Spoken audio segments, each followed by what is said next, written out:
everybody, we're back. Again, it's my night with the tech, and that means I'm the one doing the interview, which is cool, instead of Dom. So, Stephen, are you ready to be interviewed and talk about all the cool stuff that you do? Yes, definitely. All right. So our first question on the docket here is, what is the relationship between biology and folklore? We kind of talked about that earlier, but just to get a summary for the chat. So I think there's many, I think it's good for any discipline to be, or have an interdisciplinary approach. So I think for folklore, it's good to have this kind of approach from science, because you don't see a lot of science humanities. I mean, maybe until recently, like a lot of kind of academic synapsing or whatever. But yeah, I mean, a lot I mean, there's sensory ethnography, so there's a kind of a bio part of that, but there's a lot of things you can do with folklore. Obviously, narratives about animals or animals and material culture, which I'm really interested in, and that really hasn't been seen to be used, or kind of, you really don't see much animals and material culture, and I need to look that up more, but that's something, a direction I want to go in, like with the morphs with reptiles, for example, and selective breeding of animals. Like all the species of dogs we have come from, or all the breeds come from one species. So that's a good example of like molding a genetic material to get what you want. Kind of not unlike someone molding a piece of wood to make a basket or something similar. It's just a difference in scale. It's a difference in scale. Yeah. And if we think of folklore as like an expressive part of culture, or like a small scale cultural expression, artistic expression of something, like, I mean, you really could apply that to manipulating genetic material through animals. And it's not just, it's like it's animals, but it's also pets. I mean, right. Like, we don't do it to just any animal. But, I mean, I guess we kind of do. Biologists might. If they're in, like, captive breeding programs and things like that. Right, or animals for food. Like, you've seen this with farm animals. Like, yeah. Selective breeding cattle, to withstand arid conditions. Or, we see this with farm animals to have bigger offspring, or to put more meat on within a certain time frame, because a lot of it's driven by economics. But, yeah. Yeah, and so, I mean, maybe like a follow-up to that is, how can folklorists benefit from a biological perspective? I think it's good to... Oh, go ahead, sorry. It's all you. You got it. Okay.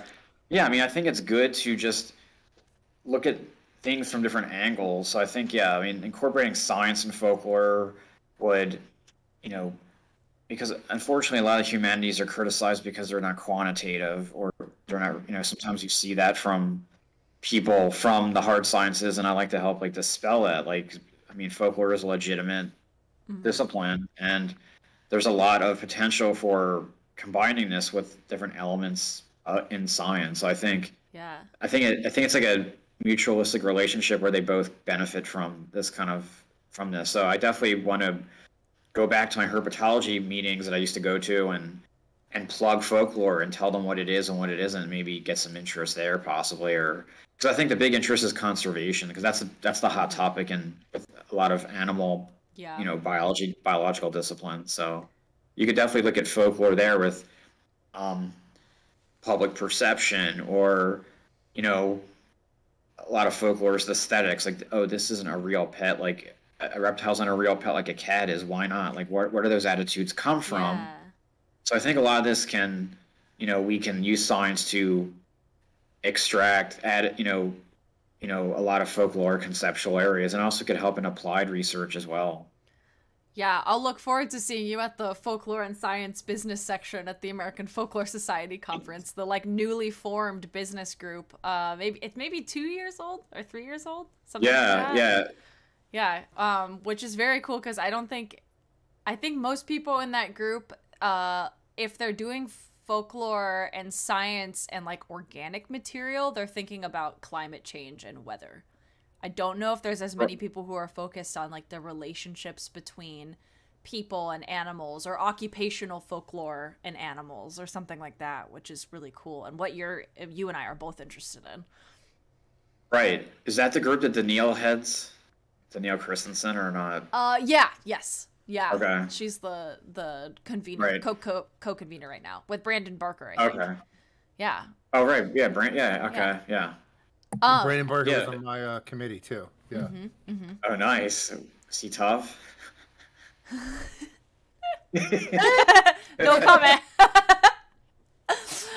So I guess like thinking about we've explained or thought about how conceptually biology and folklore can benefit from each other, or thinking through questions that we have in both disciplines can benefit each other. But what does the field work actually look like? So when you're doing your research, what do you go out and do to do the research as a folklorist interested in more than human relationships?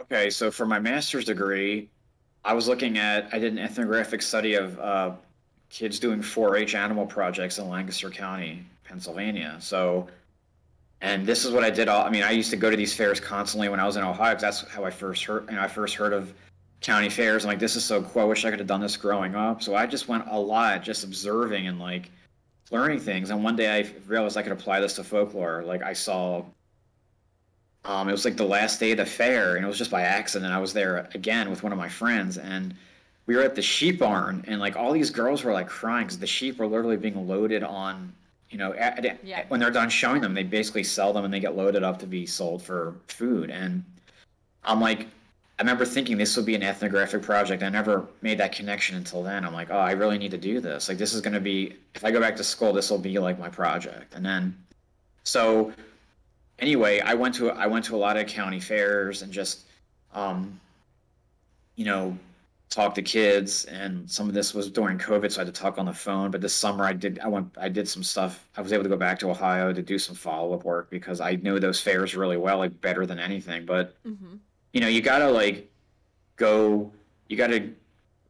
I kind of can go to where I know where things are. So like, the reptile shows, like I go to them. That's a great place. That's like a cool place because you hear all these people line, like this, because the one show people are line for 2 hours. You just hear people telling stories about reptiles, like and stuff. And that's a good place to do stuff. So you got to go where there's people, obviously. But when I was in biology purely, I was doing field work, and I would still think of doing something like that. But it's kind of nice when you're interviewing people and not like trying to catch lizards, because that's hard to do, and it's interviewing people's not tackle them in the wild, right, and it's kind of nice, but yeah, I mean, I think going to zoos would be a cool place to do research, because that's where people and animals are coming together. You want to go where peoples and animals are colliding. So a zoo is a good place, and people's you get people's perception. So I think another thing is digital. You could do digital work too, like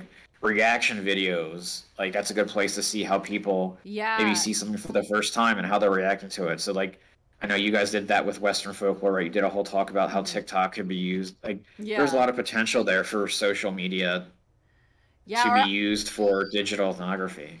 I think a lot about like pet tubers when I think of your interests, like people who are online and their entire like business is their pets that they have, and showing and presenting and talking about and caring for their pets. I think that's so fascinating. Oh, definitely.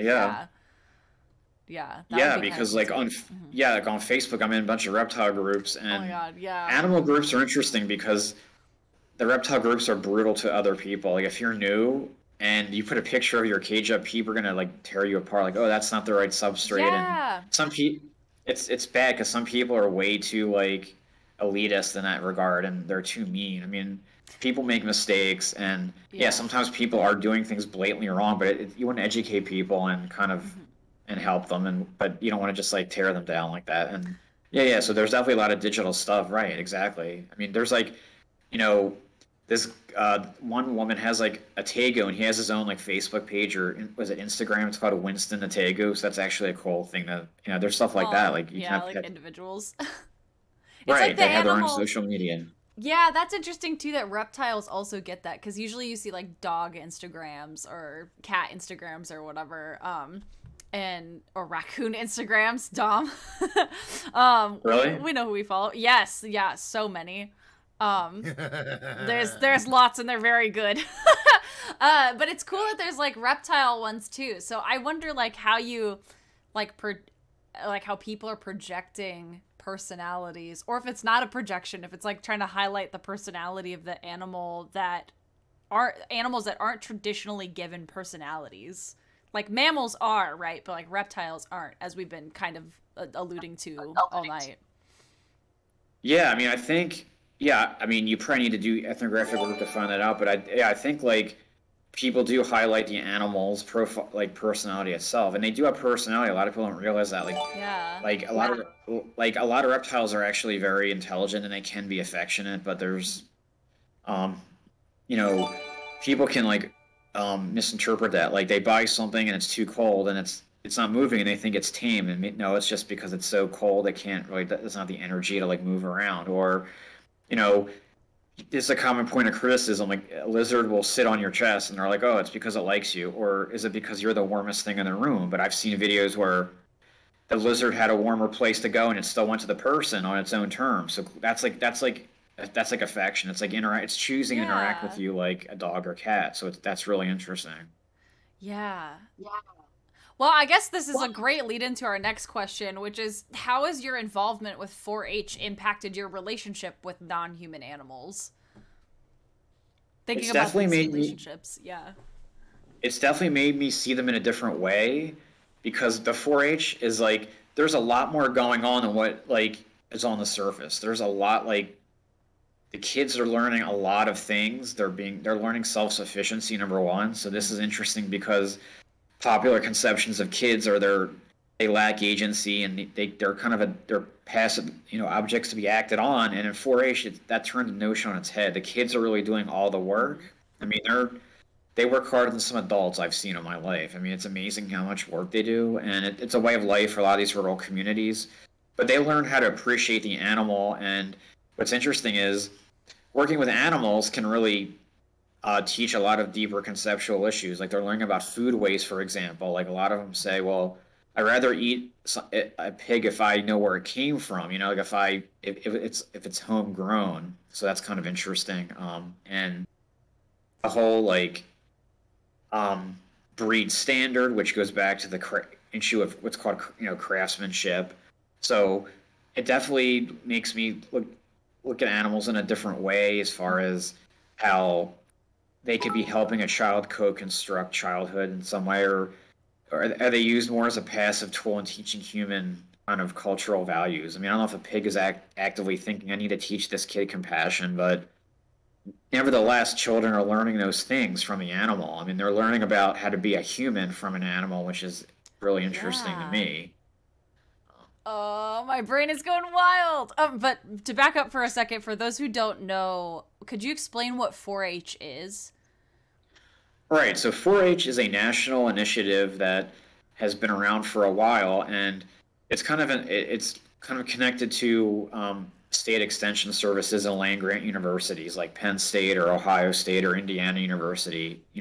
Schools like that. And 4-H is a way to it stands for head, heart, hands, and health. So, and people think of an animal project, but it could be anything. But the way 4-H works is you have clubs, and within clubs, and if you remember, you choose a project to enroll in, and the project could be anything. It could be making a poster or making, an educational like display or something.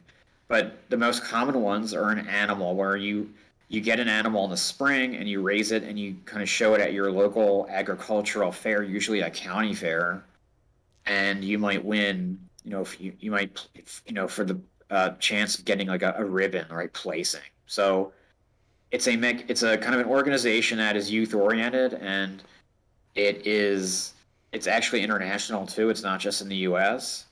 Oh, I didn't know that. I thought it was just a U.S. thing. No, it's gone international. So there's a lot of Wow. 4-H initiatives in Africa, for example, to teach villagers about growing their own food and Interesting. things like that. And there's also another sister organization almost called FFA, which is very similar to 4-H. And but 4-H is voluntary, so you join a club. FFA is like through a class you take in high school or something, but they're very Yeah, similar. isn't that like Future Farmers of America, I think? Right. So Right, okay. yeah, they call it the National FFA organization, right? But yeah, that's what it originally stood for. When you go to a county fair, you'll see both FFA and 4-H. 4-H is definitely more popular nationwide. There's I don't know how many millions of members in 4-H, but you see the biggest states like in the Midwest, like Ohio has a large following in 4-H, like very big. And some of these rural counties, you could have like 8 to 10% of all the eligible kids are in 4-H. I mean, that's a pretty large Wow. percentage. That you is, know, yeah. And right. So a lot of these places, it's a way of life. Like this is what you do. Like if you live in Dark County, Ohio, or something, you do I mean, that's what you do. You go to Yeah. the fairs, like an integral part of your life. And another thing I like is festive culture, like fairs, how big they are, and how like Yeah. some places like the local high school, their reunion is held during Fair Week because it's such a people from all over like out of town come in for the week and camp out. It's a big deal. So That's so cool. you know, yeah. Wow. I have a friend from college who's a 4-H teacher in Shelby County, and yeah, he's like one of the most important people in the county. Yeah. Right. So that would be probably the extension agent or Yeah. specialist or something. But yeah, Shelby County Fair is not bad. Specialist, I think. Yeah. Yeah. I mean, I've been to all the fairs around, and they're all, again, that's how I learned about folklore, varied traditions, and they show a lot of the same things, but there's some slight variation between them. Yeah. Wow. That's so cool. Did that answer your question, I hope? Yeah, you more than answered it. That's awesome. I have another question for you that's maybe a little bit technical, but it kind of like plays into all of the things that we were talking about. Okay. And I think like for the chat, it would be helpful to talk about what the difference between like animal husbandry and like exotic pet or just pet keeping culture in general, because they're like, it's like a Venn diagram or like an overlapping circle or something, and yes, I think that those can be complicated. Okay, so animal husbandry is like breeding animals for a lot of, you see this with farm animals for for improving like if for economic reasons, maybe you want the animal to grow larger within a certain amount of time. And it could be that with like a farm animal. If you're just doing pet keeping, that you might just be keeping an animal, but you're not really concerned about breeding it or something like that. So animal husbandry, the breeding part is obviously integral. That's the big part. You're breeding an animal, and maybe you have dogs. Maybe you want to preserve. Maybe you like making a quality German shepherds or something. To me that's like craftsmanship, because you're taking pride in some characteristic, and people can appreciate that. So like dogs have AKC standards, right? And you want to preserve and maintain those standards. So that's to me. So a part of animal husbandry is doing that, propagating and maintaining the standards of a certain breed. So it could be rabbits or whatever it is. And now we see this with reptiles. And with morphs too, like different color ball pythons or bearded dragons or whatever the case may be. So that's all right. So animal husbandry, the breeding part is crucial. And yeah, pet keeping, you might just keep a pet, but a lot, if you want if someone wants like a Great Dane, or some breed specific animal, that resulted from animal husbandry. I mean, people had to selectively breed an animal to result in what you have. And many people often do both. They keep animals and they breed them as well. I mean, and usually it's both. There is a lot of overlap there, right? You said with like Venn diagrams. Yeah, and sometimes I hear online people talk about animal husbandry as it pertains to how well they're caring for their exotic pet. So for those who don't know, I have axolotls and I've had them for 8 years. And people, I feel like, fight in the comments as the part of the like culture of axolotl caring about other people's poor animal husbandry. Does that make sense? Does that happen in other reptile groups? Yes, it's a lot of antagonism, and like people will put a picture of an enclosure and they immediately get torn to shreds. Oh, that's too small. That's not the right substrate. Yeah. Or the light, the lighting's not right. And I mean, there's there's such thing as constructive criticism, which is good, but some people are just like they're real like elitist, and they're just like, yeah, that's wrong, and some people are just starting out, and definitely. I think people should get educated before they buy an animal, and that's the thing. I see these comments all the time where I bought this lizard. How do I take care of it? You should see. I have a problem with that because you should have done your research before you bought it. And that's the problem with impulse buying at these reptile shows. People see, oh, I want to get. There's a Nile monitor for $20. I'll figure it out later. Like that's bad. That's not a good combination. You don't want to do that. Well, and it's interesting that people crowdsource like the how to care for the pet through groups on social media, because the institutions that you would think would provide care like that, like pet stores or zoos or whatever, like are either providing incorrect information or don't provide it at all. So it's like the care for pets you have to learn through other people online. Right. So whether whatever they're, and that's all just from like experience, basically. That's folklore. Right. That's so interesting. It is, exactly. Yeah. Right. It's oral. It's kind of it's things being passed down. Right. Exactly. And yeah, pet stores especially are a source of misinformation. I mean, there are people that work at pet stores that are great, but a lot of them like don't know a lot of stuff. And I've been at pet stores on numerous occasions where I overhear them talking, and I'm like, that's wrong. That's wrong. Yeah. Right. But not. I mean, again, they're not. You can't generalize. But I made a meme like I used to love that show. What was it called? Parks and Recreation. Remember Ron Swanson, the part where he says, "I know more than you." Oh my gosh! Yes. So I made a meme like saying, "Oh, welcome to PetSmart. Can I help you?" And it's like when I go to the pet store, I know more than you. Yeah. You know more. Yeah, exactly. I totally get it.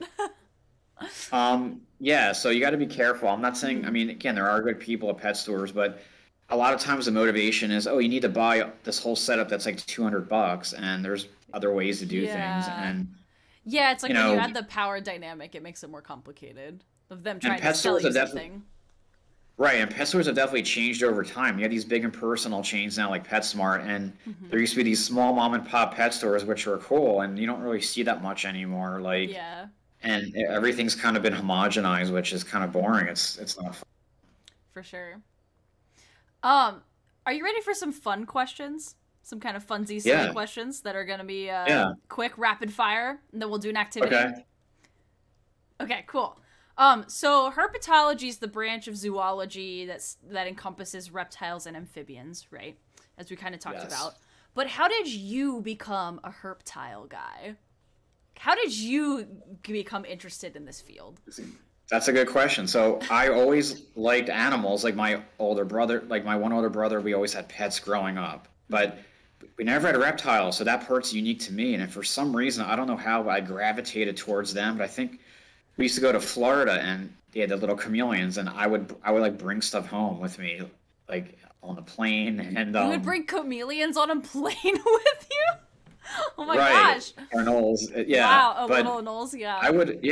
I loved reading, so I would get books in the library. I would read as much as I could on reptiles, and for some reason I gravitated towards them. I don't know why, because no one else in my family was into that, so I don't know where that came from. I mean, the animal part was there, but not the reptiles. But maybe it's because I had asthma, and reptiles don't have hair, so I didn't have to worry about like sneezing. I don't know, but yeah, it was hard because like most people aren't into that, and but I used to love, getting stuff and all that, and it went from there. Like you read books, and you just keep getting animals and writing that, keeping records of things, and it goes from there. And I'm like, I want to be a herpetologist when I grow up, because at first I wanted to like be a cryptozoologist. I'm like, I don't think that's a real viable career path, but I used to love it. Who starts sweating?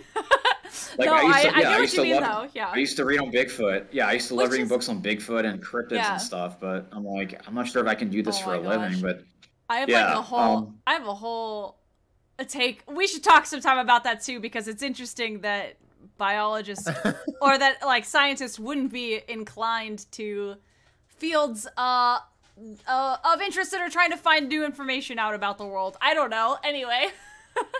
No, but the cool thing is in folklore, I could still study that because my job as a folklorist isn't to prove that it's real. It's how the role plays in people's lives. Yeah. So that allows me to study cryptids again, which is actually cool. But yeah, I just like I loved animals and especially reptiles, and I would read up as much as I could about them, and I kept different things, and it kind of went from there. So, you know, and now it's easier than before to like them because you have these reptile shows. So there's a lot more resources available.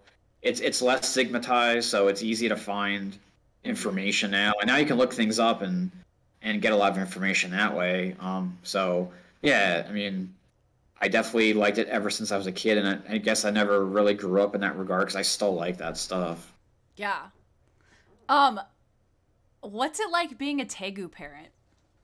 How do you describe your relationship with your pets?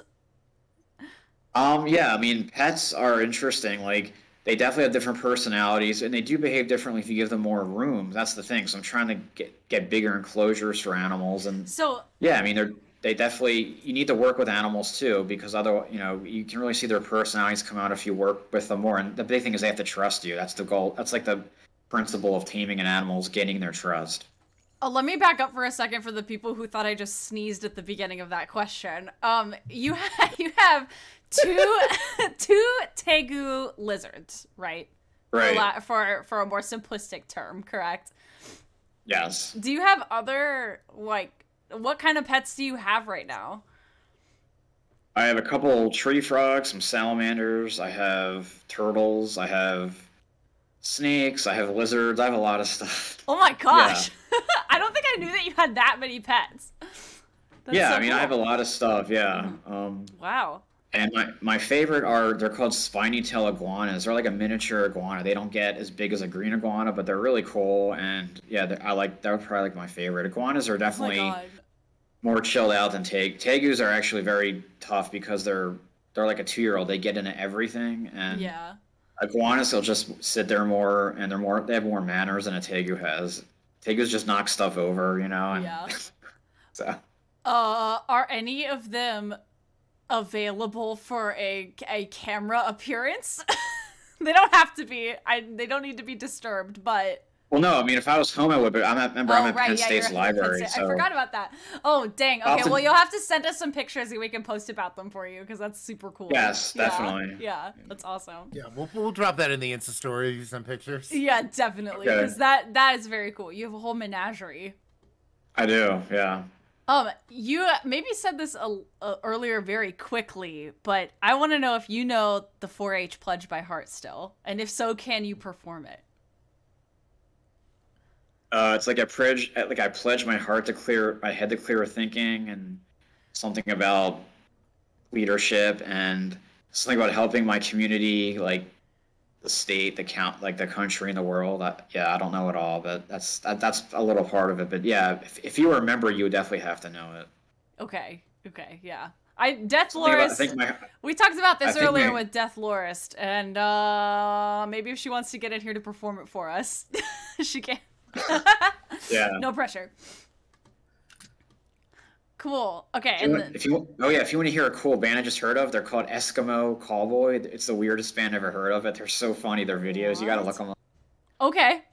Are they related to 4-H? Yeah. Nobody leave our stream while we're talking. Okay. No, wait, no, they're not. It's completely unrelated. So okay. I'm so random. I don't know if I should have said that, but yeah, it's nothing to do with 4-H. But well, it's just a cool video. It's just cool. Yeah. I have something else that might sound completely random, but hopefully it will all be revealed in a moment. Can I ask a chat question, actually? Oh, yeah. We got any chat questions? Yeah. What are the names of all of your animals?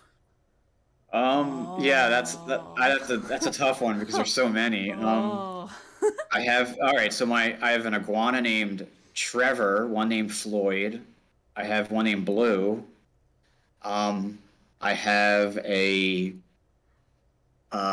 one lizard is named Persephone. I like to mix. That's cool. Yeah, I have Ophelia. I have I like to just pick names from different places, but yeah, my snakes. I have one's called Blizzard or no, Clyde. Sorry, Clyde, because he's and Whoa, what? so there's I hear a didgeridoo. Yeah, I which is was like, cool. yeah, I was like, what was that? Yeah, but yeah, and some animals I like are still like kind of young and I haven't named them yet. But yeah, like that's I need to like write everything down. I have to write too many animals if I can't even if I don't know other names. But is that a wait? Is that a legit didgeridoo? That sounds like a didgeridoo. No, that's someone not wearing headphones. You're right. It is. I thought it was a didgeridoo. That's so funny. Oh, what the heck? Joel Chapman in chat, Stephen, requests that you name one of your animals at some point. Don Cheadle. That's his request. Okay. Yeah. Don Cheadle. Don Cheadle. Okay. Yeah. That sounds like a lizard name. Okay. Yeah. And, sounds like a good lizard name. And before we get into the last, we have a special bonus before we get into the activity. Yes. Deathlorist, are you there? I'm here. That wasn't a didgeridoo. That's Deathlorist. I see. That's Deathlorist rural internet, right? Probably. Okay. Caitlin, another Folkwise member, our communications director. Caitlin, do you know the 4-H pledge by heart? I might even be 4-H All-Star from the I was in real deep. Would you be so kind as to share with us? Yes. I pledge my head to clearer thinking, my heart to greater loyalty, my hands to larger service, and my health to better living for my club, my community, my country, and my world. There you go. Wow. Thank you, Caitlin. Hand motion type thing too. So like, highly suggest just like YouTube it. YouTube it for the good gestural folklore. That's part of it. That's awesome. Very cool. Thank you, Caitlin, with the yes, thank you so much. Coming in just for that one. All right. We have a final question for you, Stephen, and then we're going to play a game, okay? Okay. What is your favorite Jim Henson movie? Oh, come on. That's easy. The Dark Crystal. Oh, I'm so glad you said that. We have a game. That's my favorite movie of all time. Yes. Of all time. All time. Yeah, okay. I mean the theme song is amazing. It's still like that theme song is amazing, and I love the Skeksis. Like people are terrified of them, but I think they're awesome. Like Chamberlain was like my favorite. Like Okay, well guess what? Stephen, you set yourself up perfectly. Say no more. I am about to share screen with something entirely new that you are going to hopefully have an absolute blast doing. We play a game on this show with every single guest that we have, and we have created a tier list for you. Have you ever done a tier list before? Oh, are you getting kicked out right now? Well, it's not 11 o'clock yet, so we're good. No, we're good. We're good. Okay, perfect cool. timing. Perfect timing, Daisy. Perfect. Okay, yeah. I'm gonna flip this over. I might have to double check our game. Nope, everything looks good on this. And nope. I'm gonna make it so that you can read this a little bit better, but folks, we have a tier list this week, specifically for Stephen to rank the Skeksis for us. Have you ever done it? Can I do the spiel, Daisy? Can I want to say one thing before we get into it too. I realized I didn't thank the wonderful and intrepid super sleuths for us creating all of those great questions. So if you heard a question you liked, you can thank me kind of today, but you also have to thank everybody else who worked on those questions. So anyway, Dom, explain what a tier list is. Stephen, you ever made a tier list before? No. Tier lists, they come from fighting games. I think especially like Street Fighter and stuff as a way to rank character choice in video games. But recently, especially on platforms like Twitch, they have become kind of synonymous with ranking things in everyday life, which is why we at Folkwise love them as a way to talk about folklore and other aspects of everyday life. So we are about to talk about I think specifically if Dark Crystal is your favorite movie, perhaps Age of Resistance is your favorite show, because that is the tier list we found, and we are going to have you on a scale from S being the highest, F being the worst, rank the Skeksis. Okay. All right, I will also say I'm gonna put Dom. What episode did you get through today? Because I watched the first episode of Age of Resistance, which I hadn't, and I loved it. It was really so good. It was really good. I hope the whole show is just Mark Hamill shouting because he's incredible. Yes. Yeah, it's very good. Everyone who watches like the Folkwise YouTube channel knows I love I have a soft spot for The Last Jedi. And I think that means I think I just have a soft spot for old Mark Hamill. That's what it is. Yeah. Between Age of Resistance and The Last Jedi. All right, so it's funny that you mentioned that the Chamberlain is your favorite Skeksis, because that's first on our list. So on this list, where would you put Skeksil, the Chamberlain? I guess S, yeah. S? Hey! Do you have any... What's your justification? You just like He's him? like the quintessential. He's the quintessential Skeksis. I mean, he's like cunning. He's like totally disloyal. Like he embodies the worst in everyone, but you can't help but like him. You know. Yeah. That's true. I like the Chamberlain too. He's pretty. Okay. And he's very like fleshed out and interesting character too. All right, how about Skekso, the Emperor? I think B. B. Okay. All right. Yeah, he was cool because in the original film they really didn't show him much, and this one they fleshed out his character more. Yeah. All right. He's so like interesting too because he's kind of a figurehead as the Emperor. That's like the whole thing. Yes. All right, Skektek, the scientist. I would put him at D. At D. I like him. Oh. Boo. I like him, but you kind of feel sorry for him because he's bullied by all the other Skeksis, and that's why he kind of snaps at the end. That's true. And of course Mark Hamill does his voice, but I like him. I wish he didn't. And he was actually friends with Augur, so he has some humanity like in him for a Skeksis. So yeah. I guess that's true. So that that brings makes him him lower D. down the Skeksis rating. Yeah, he's not evil enough. He's yeah. not evil I mean, enough. he's too nice. Yeah. I respect that. I respect that. He's still kind of he's not totally nice, but yeah. Yeah. What about Skekvar, the general? I guess does it only go down to F or does it go past F? Oh wow! It only goes down to F, but dang, Okay. we hate the general. This is anti-Skekvar stream. He was okay, but he was kind of stupid. I mean, he wasn't that intelligent, so yeah. Yeah. He kind of just he's like one step behind everybody, and it's so painfully obvious. Yeah. Yeah. All right. What about Skekzok, the ritual master? I would put him at B. He's kind of cool. At B? In the original, it was a cool voice that his voice character was cool, and I think this one was Keegan Michael Key. I think voiced him in this one, but he was kind of cool. Yeah, he was still pretty evil. I mean, he wanted to kill all the Gelflings like no matter what. So yeah he's got to be up there if he's evil. Do you want to put him on top of B or bottom of B? Does he go above the Emperor or below the Emperor? No, below, yeah. Okay. Because he was definitely vying for power too.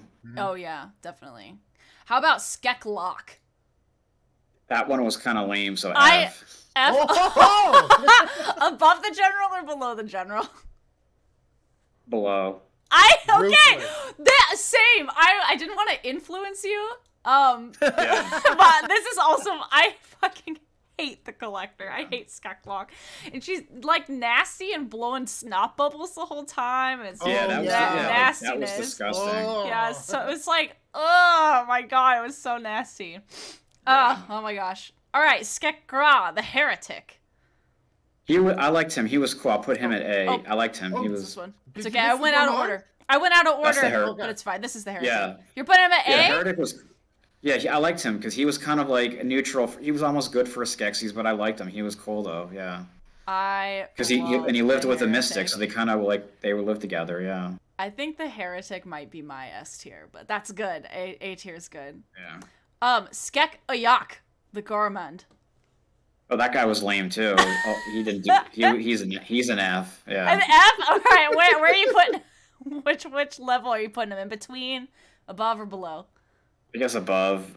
I guess Okay. like He's like the best top of the worst. Best Top of the of worst. F, best of the worst. Yeah, Alright. because he was useless. All he did was eat and like I mean apparently the Skeksis like symbolize the 7 deadly sins or something. So his is Yeah. obvious. I mean, yeah. He's Harvey Firestein, right? Yeah, Yeah. he is. Yeah. What about Skekmal the hunter? Okay, I would actually put him with Chamberlain. He was like he was really cool. Really? I liked him a lot. Let's go. Above or below? The other Skeksis were afraid of him, so he was Yeah. actually really cool. Above or below? I the guess Chamberlain. below. Okay. I guess below. Yeah, That's Chamberlain's true. gotta be the favorite. That's true. The Skeksis were afraid of the hunter. Yeah.